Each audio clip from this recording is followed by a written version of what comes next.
Hello all, welcome to today's class.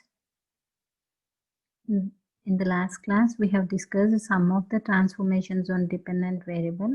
Actually, there are 5 transformations. Out of these 5, we have discussed first 2, that is amplitude scaling and signal addition in the last class. And in this class, I am going to discuss signal multiplication, differentiation and integration concepts.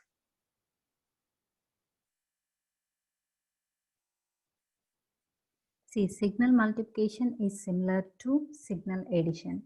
In signal addition, we have added the samples correspond at every instant of time, whereas in the case of multiplication, we are going to multiply the signal magnitude at every instant of time. So let us see. Multiplication of two continuous time signals x1 of t and x2 of t is denoted by or is represented as y of t is equal to x1 of t into x2 of t and is obtained by multiplying the values of x1 of n and x2 of n at every instant of time. Means it is denoted or represented by y of t is equal to x1 of t into x2 of t, and that is obtained by multiplying the values of x1 of t and x2 of t at every instant of time. So let us take one example, x1 of t and x2 of t. Here the signal is defined from minus 2 to plus 3, whereas in the case of x2 of t, the signal is only defined from t is equal to minus 1 to plus 1. So here we want to multiply the signals at each and every instant of time, right? So let me extend this.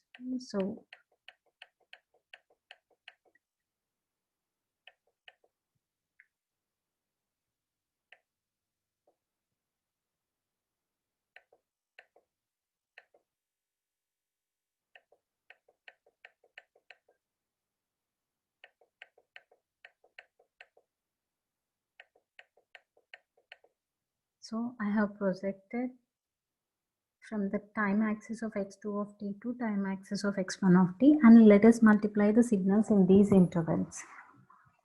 See here, from minus 2 to plus minus 1, x1 of t has the magnitude of 1 and x2 of t has the magnitude of 0.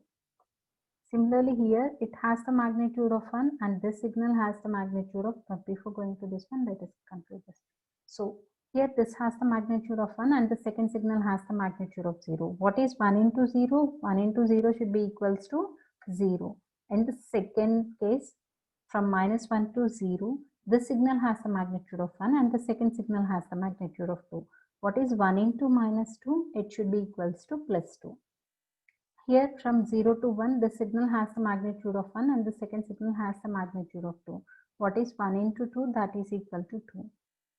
From 1 to 2, the first signal has the magnitude of 1 and the second signal has the magnitude of 0. So what is 1 into 0? 0. Similarly, in this interval from 2 to 3, this signal has the magnitude of minus 1 and the second signal has the magnitude of 0. Something into 0 should be equals to 0, right? So the signal here is defined only in the range of minus 1 to plus 1. See, for multiplication, for the multiplication to be defined, both the signals should be defined. Means, if you observe here, this signal is defined in the range of minus 2 to plus 3 and the second signal is defined in the range of minus 1 to plus 1. So both the signals are combinedly defined in the region of minus 1 to plus 1. So the resultant is also defined in the range of minus 1 to plus 1. So for multiplication to be defined, both the signals should be defined in the same region. Similarly, for any discrete time signals x1 of n and x2 of n, their multiplication is defined as y of n is equal to x1 of n into x2 of n.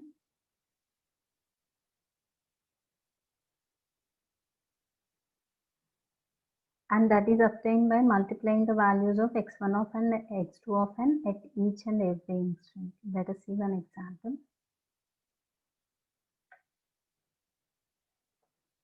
So here if you consider, this is the signal x1. We want to multiply this signal x1 of n and this signal x2 of n.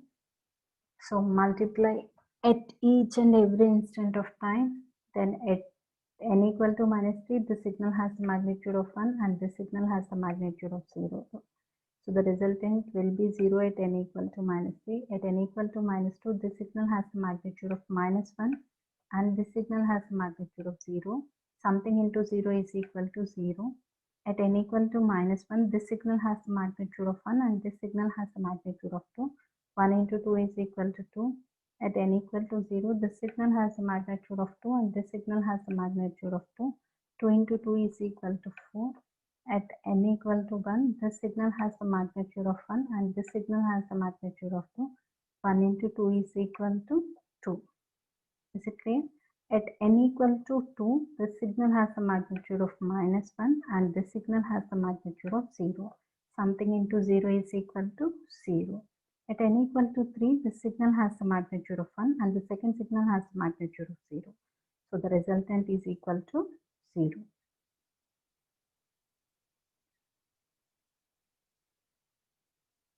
And there are two more operations called differentiation and integration.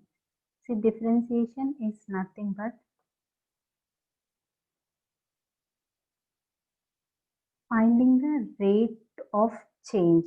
Differentiation is nothing but determining the rate at which the signal changes. So if x of t is any continuous time signal, then its differentiation yields to the output y of t, and that y of t is given by d by dt of x of t. That y of t is given by d by dt of x of t. That is equal to dx of t by dt. That is equal to dx of t by dt. So if this is x of t,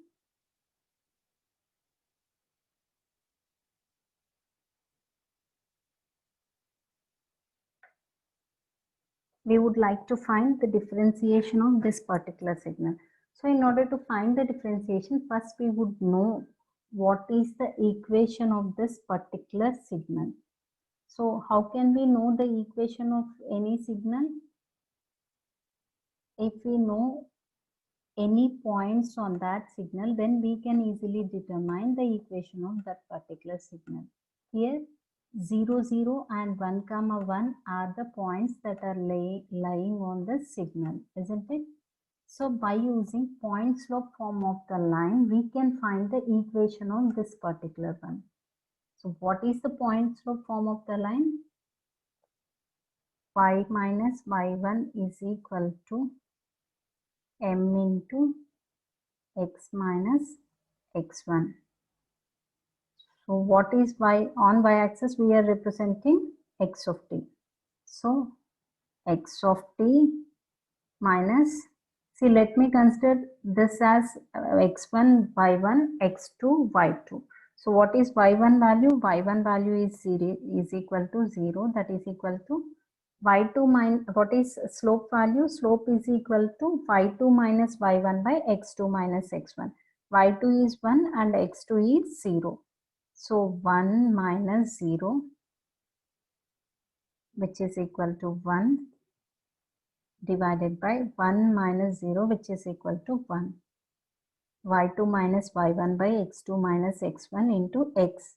What we are representing on x-axis? We are representing t on x-axis minus x1. Then it can be represented as x of t is equal to t. So then what would be dx of t by dt? That should be equal to 1, isn't it? Dx of t by dt is equal to 1.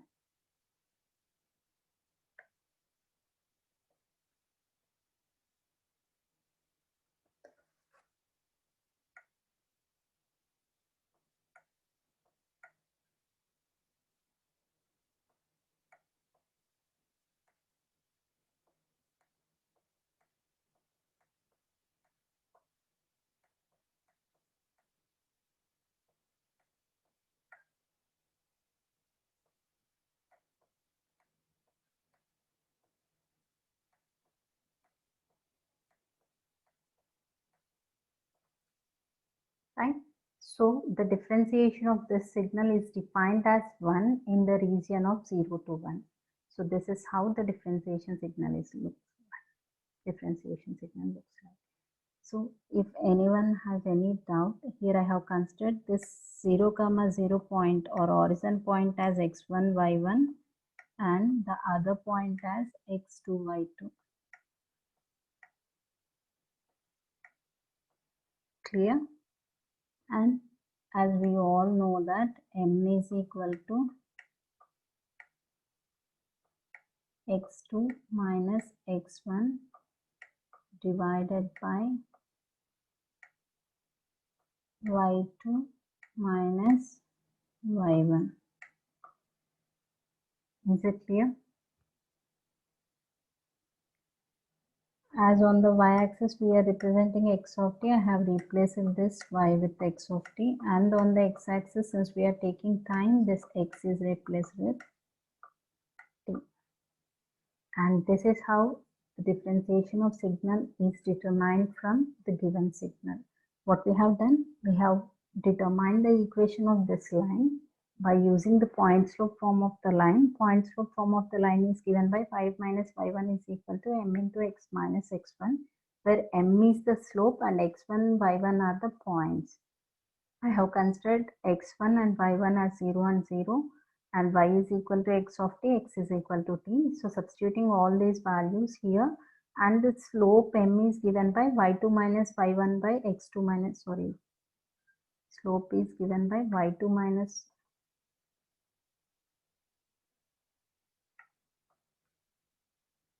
this is not the correct slope formula, I was mistaken. M is equal to y2 minus y1 by x2 minus x1.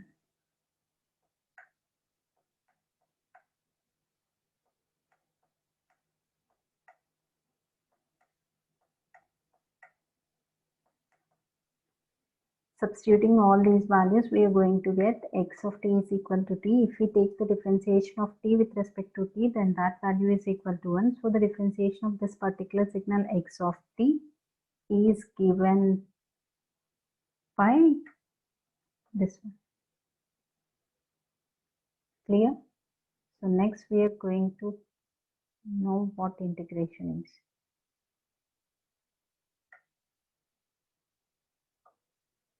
The integration of any this continuous time signal y of t is given by y of t is equal to integral 0 to t x of tau d tau. Graphically, integration is nothing but integration is used to determine the area under curve. Integration is used to determine the area under curve. So let us consider, and we all know that integration is the counterpart of the differentiation. So if we want to determine the integration of this particular signal x of t, the signal has a magnitude of 1. What is the integration of 1? Integration of 1 with respect to t is t, right? So if we take the integration of this particular signal, we are going to get this signal, triangular signal. And one more thing, out of the 5 available transformations on the dependent variable, first 3 are applicable to both signals, but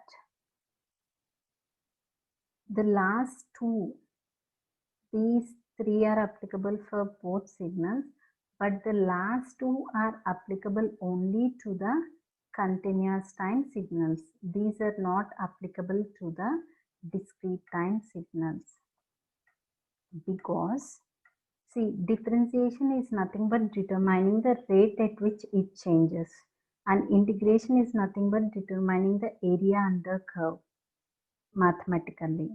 So for discrete time signals, the amplitude is not defined continuously, isn't it? So for discrete time signals, differentiation and integration are not determined. The discrete time equivalent for this differentiation is difference operation, and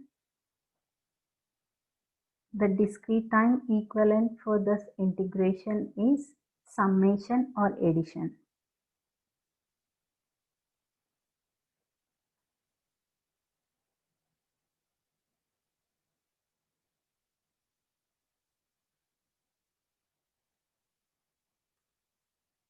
Right? Differentiation and integration operations are performed only for continuous time signals, whereas difference and summation are performed for performed on discrete time signals. Is it clear? So these are the transformations on dependent variable. And now we would like to see the transformations on independent variable. See here the independent variable is time. So all the transformations are performed on time.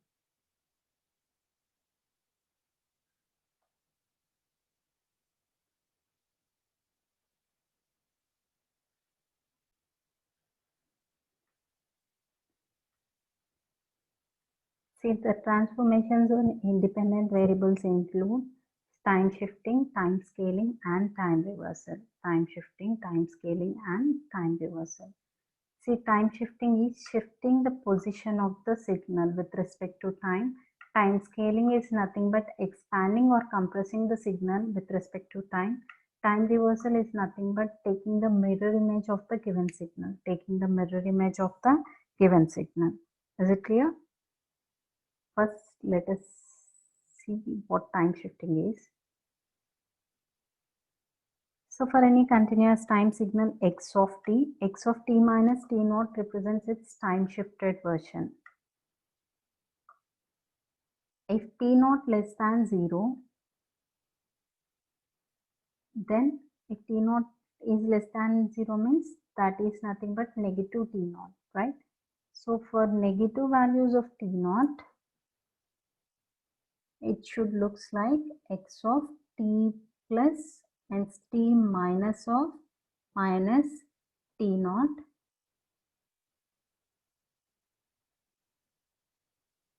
which is nothing but x of t plus t naught, right? So when t naught is less than 0 means for negative values of t naught, x of t is shifted towards left by t naught units of time, and that is called advanced version of x of t, right? Similarly, for positive values of t naught,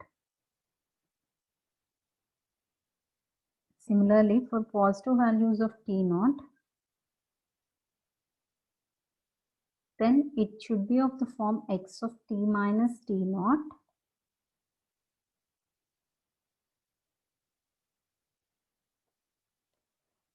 means x of t is shifted towards right by t naught units of time, and x of t minus t naught is called delayed version of x of t.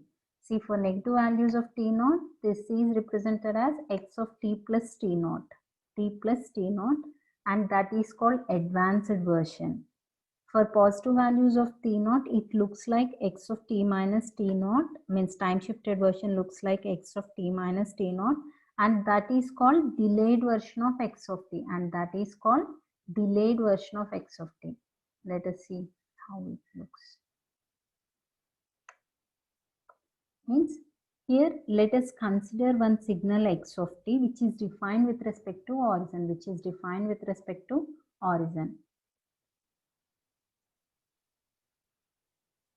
So for negative values of t naught, x of t is shifted towards left.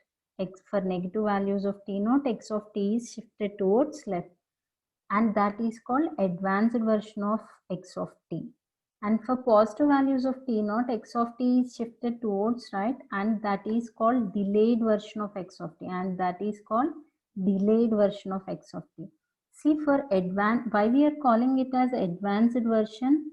The signal is defined with respect to origin, right? This signal is occurring before its actual occurrence.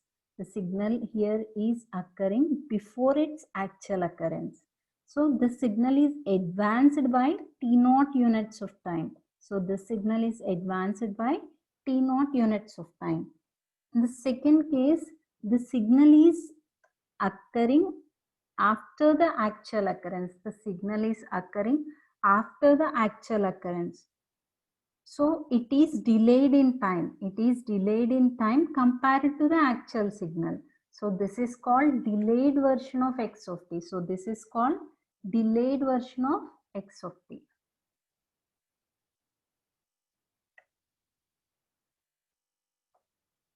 So here we have taken one example. x of t, and now we would like to plot x of t plus 2 and x of t minus 2.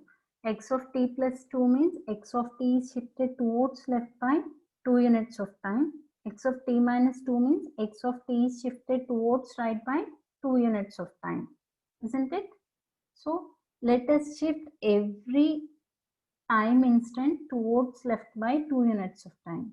Means that here the signal at minus 2 should be shifted to minus 4 for the first one. Signal at minus 1 should be shifted to minus 3. The signal at 0 should be shifted to minus 2. The signal at 1 should be shifted to minus 1. Similarly, the signal at 2 should be shifted to 0. So, the signal at 2 should be shifted to minus 4, right? One step to minus 3 and the other step to minus 4. So, this is where the signal is defined, and the signal at minus 1 is shifted to minus 3. So, this is how it looks like. And the signal at 0 should be shifted to 2, and the signal at 2 is shifted to 0. Similarly, so if you consider this one, here the signal is shifted towards left. So this should be called as advanced version. For delayed version, the signal should be shifted towards right by 2 units of time. Right by 2 units of time, isn't it? So the signal at 2 should be shifted towards right by 2 units. So it should be shifted to 4. Similarly, the signal at 1 or the signal value at 1 should be shifted to 3. The signal value at 0 should be shifted to 2. And the signal value at minus 1 should be shifted to 1. And the signal value at 2 should be shifted to 0. So the entire signal is shifted towards right by 2 units of time, and this is how the signal looks like. Clear? So we'll continue the remaining in next class.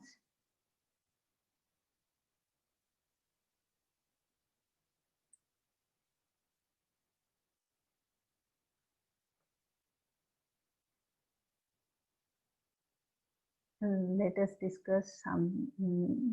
See, for discrete time signals also the same thing will happen. For any discrete time signal x of n minus n naught represents its time shifted version. For n naught less than 0 means negative values of n naught, it looks like x of n plus n naught, and that represents the advanced version of x of n, where x of n is shifted towards left by n naught units of time. And for n naught greater than 0, that is for positive values of n naught, it looks like x of n minus n naught. So that represents delayed version of x of n, means x of n is shifted towards right by n naught units of time. So let us consider the signal x of n shown here. First, let us plot x of n plus 2, means x of n is shifted towards left by 2 units of time.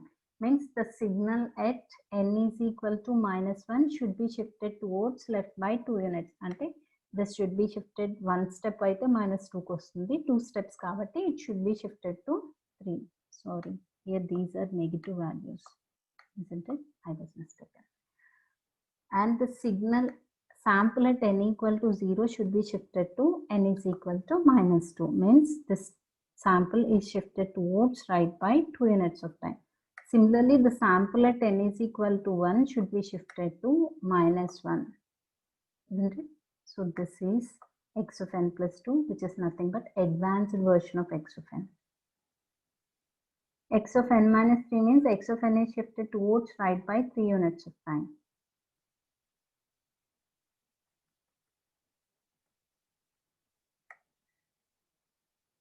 One, two, three, right? The first unit means 2 ki shift avutundi, second unit aithe 3 ki shift avutundi. For the third unit, it should shift to 4. Is it clear? So the sample at 1 should be shifted to 4. Similarly, the sample at 2 should be shifted to 3. The sample at minus 1 should be shifted to 2. So the signal is shifted towards right by 3 units of time. So since it occurs before the actual occurrence, so this is called advanced version. And here the signal is delayed by certain 3 units of time. So this is called delayed version. Is it clear? The next class we will discuss the other two transformations on independent variable and we'll do some sums. Okay. Thank you. Thanks for it.